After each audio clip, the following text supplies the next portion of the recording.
I was recently invited to a conference and it seemed rude not to go. It was about climate change and forestry, which is a fairly big subject. We could not use examples of models or of scenarios. We try to identify a bandwidth. If we have a look to the spruce, Norway spruce, we see a quite different... A lot of science is about understanding detail. It's about acquiring, interpreting and sharing data.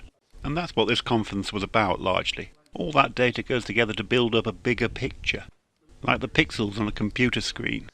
So it was useful that the organisers provided a big picture, which encapsulated a lot of the conference. Do you like your picture? Oh, yeah. Yes. That'll be you then, Professor Mangala de Zoysa. But what is the big picture? What does it all add up to? The effects on forestry in Central Europe seem quite considerable. Britain outside the southeast seem less affected.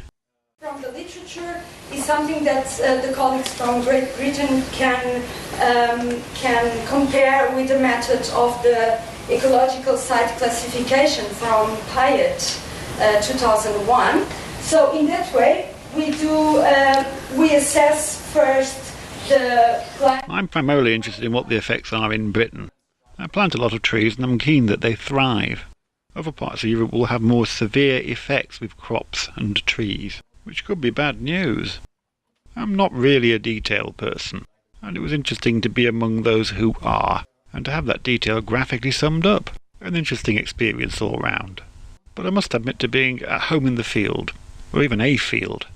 The British partner organisation is the Mersey Forest. We had a trip out to look at some trees and the sea, which was a change for those from landlocked countries. We got to see some actual disappearing land. Lots of sand and some black poplars.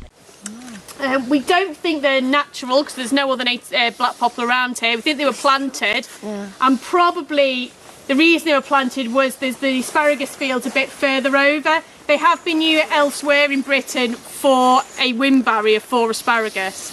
So we think that's why they're here, but they're in an interesting shape to say the least. Yeah. How old? How old? Oh, now you're asking. Don't know actually. Don't know. Let's fell one, find out. Yeah. Things with birds. Look.